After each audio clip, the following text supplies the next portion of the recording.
Saya bicara dengan Kanit Deni di Polda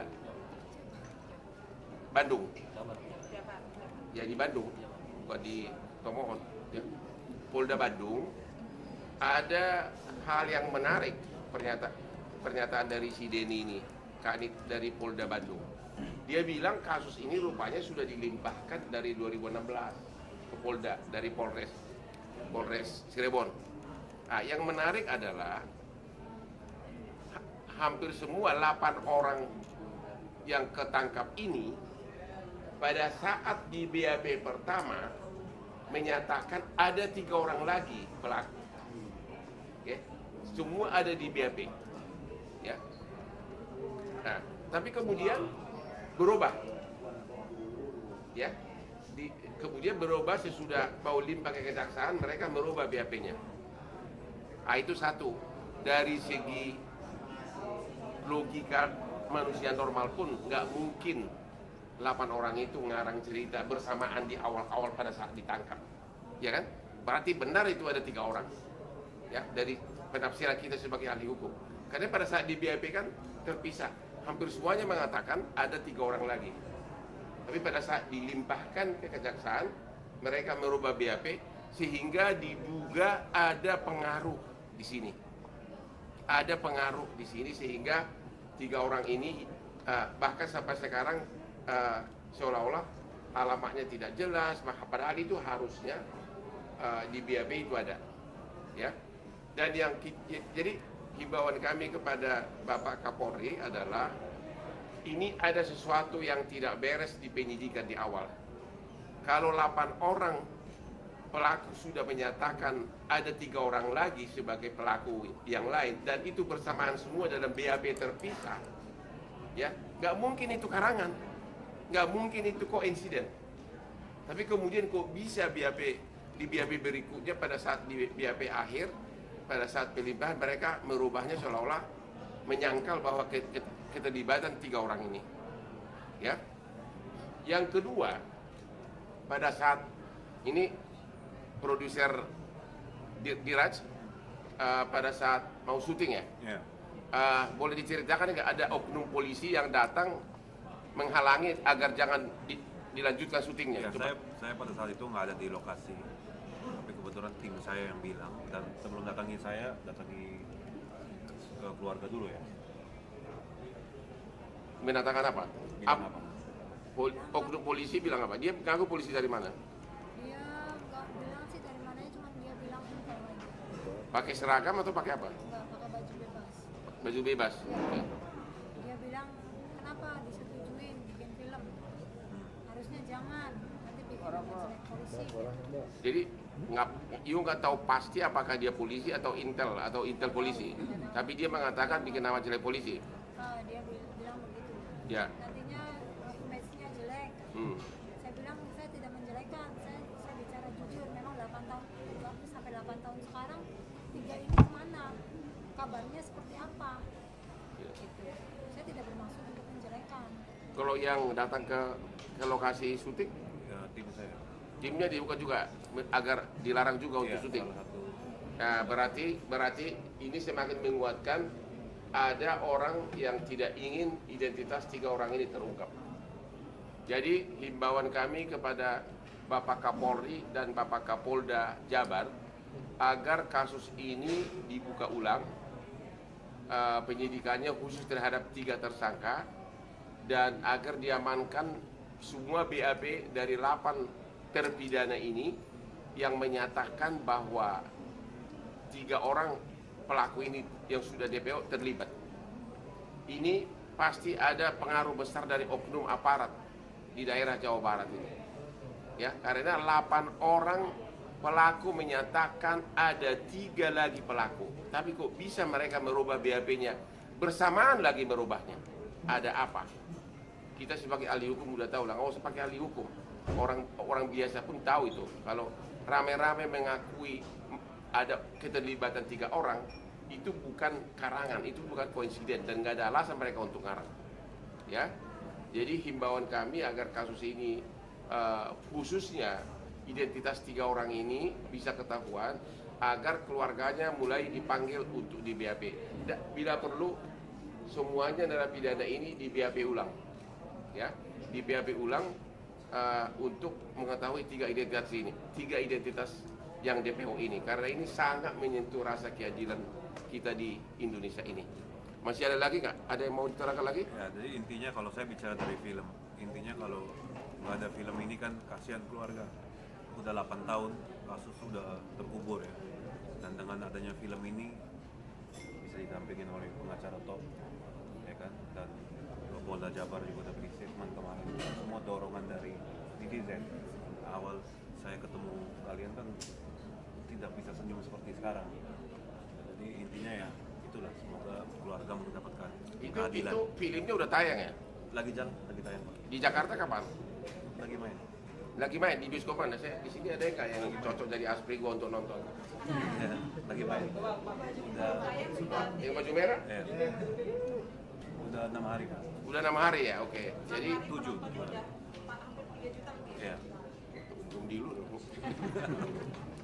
Oke, namun demikian tentu tetap terima kasih karena gara-gara itulah kasus ini, pengais keadilan ini. Bayangkan coba, mereka sendiri nggak tahu kejadiannya. Mereka kok waktu pertama kali disebutkan kecelakaan tunggal, yang mengatakan itu adalah oknum polisi, padahal motornya nggak rusak, handphonenya nggak rusak.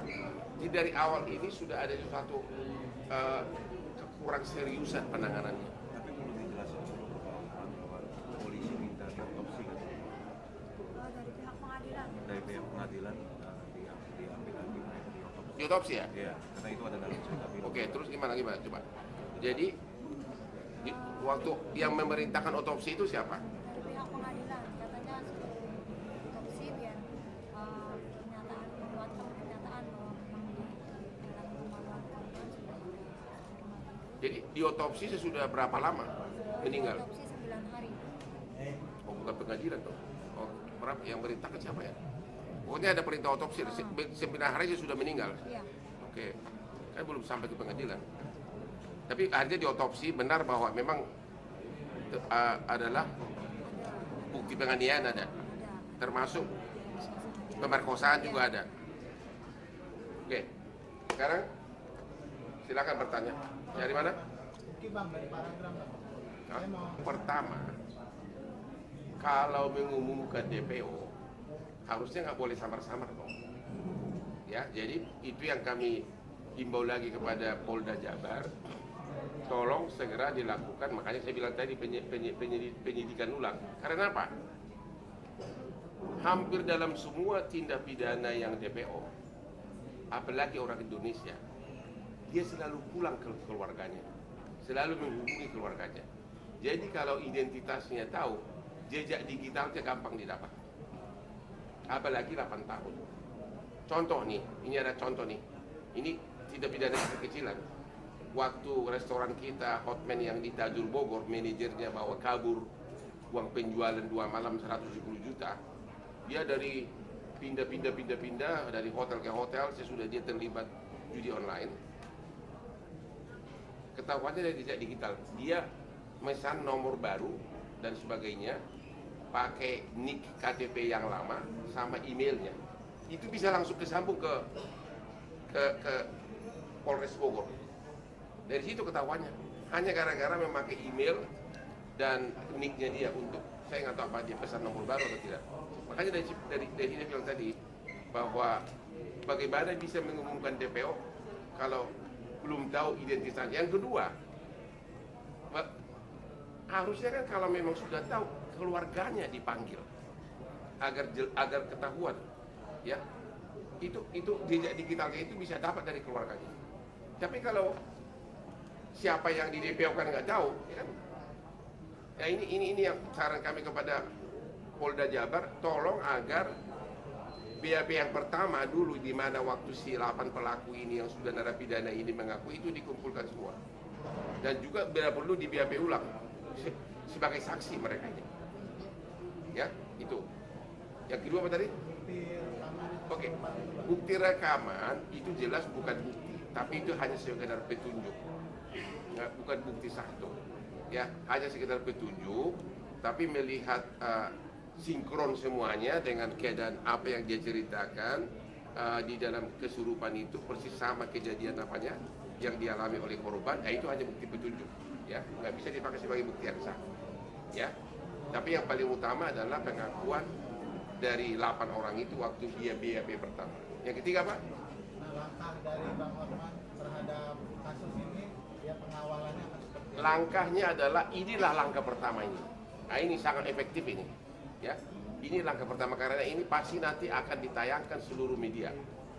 Dan juga pertama barusan saya baru 5 menit ikut sudah langsung dapat informasi bahwa itu barusan dari penyidik itu, ya.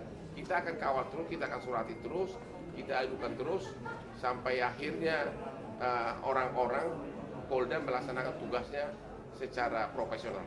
Yang lain? Bang, aku bertanya sama keluarganya. Ya, siapa? Kakaknya Vina.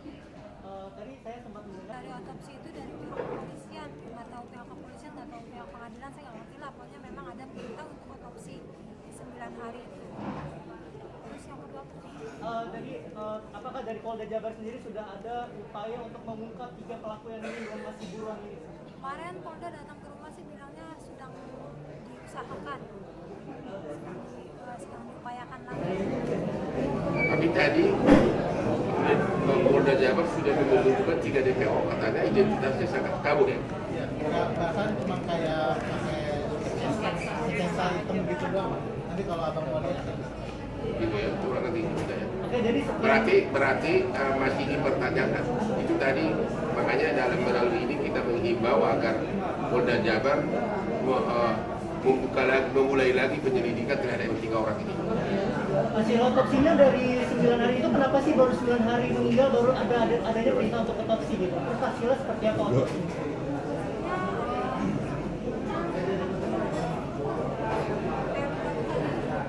Sudah pasti adalah karena korban penganiaya, makanya di persidangan terbukti semuanya dihukum seumur hidup kecuali yang di bawah umur cuma 8 tahun. Dan itulah bukti bahwa memang penganiaya itu sudah merupakan bukti bahwa memang benar bukan kecelakaan tunggal. Ya, alasannya setelah 9 hari diotopsi itu kenapa? Alasannya Mereka nggak tahu, saya tahu detail itu. Orang ini kan orang rakyat kebanyakan nggak tahu lah sampai detail itu. Itu mungkin ditanyakan kepada Polda Jatim, karena ternyata kasus ini langsung dilimpahkan 2016 ke Polda Jabar. Apakah dari hasil otopsi itu ditemukan adanya bekas-bekas pemerkosaan dari jenazah Firna? Yang didengar di sidang ada. Apa aja buktinya? Cuma lu tahu apa kata pemerkosaan? Iya, ada spermanya. Itu Anda tahu itu didengarkan di sidang. Bahwa di persidangan terungkap bahwa hasil otopsi di tubuh bagian intim dari si korban masih ada sisa-sisa sperma. Ya silakan. Datang ke rumah katanya. Jangan dilanjutkan syutingnya kita. Itu tahun lalu ya pada saat syuting. Ya. Tapi pas setelah filmnya naik,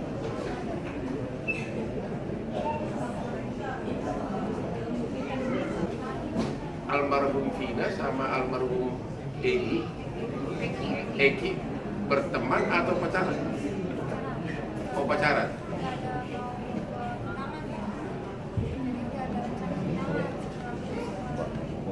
Oke. Ada nggak dari pelaku ini yang cemburu atau cintanya ditolak atau apa?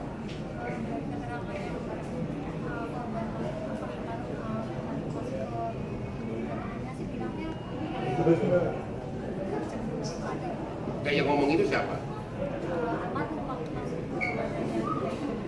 Oh, cemburu ya. Tapi gini deh. Memang dari 8 pelaku ini nggak pernah you dengar apakah dekat sama adik kamu? Nggak tahu yang suka yang mana, nggak tahu. Identitasnya nggak tahu juga.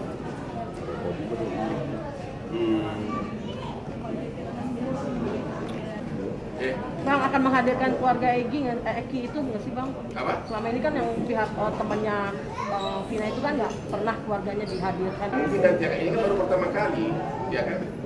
Jadi ya gue nggak tahu sampai ada mungkin akan datang nanti menyusul, ya. Karena ini baru pertama kali aku pun mulai ikut ini karena udah nggak tahan. Setiap malam ada juga netizen ganggu saya di WA saya bunyi terus, ya bunyi terus. Gua kira gara-gara video viralnya si Tante MB yang dia bilang tidak butuh cowok, gitu. Ternyata Vina melulu akhirnya itu saya itu setiap malam itu harus disaring, kalau nggak disaring di Indonesia pengaduan itu datang, ya termasuk yang saya ini WA sama DM saya itu penuh mengenai Vina aku sendiri nggak tahu kasusnya, jujur aja langsung saya suruh tim riset, akhirnya baru mulai tertarik, ternyata menarik sekali, ya.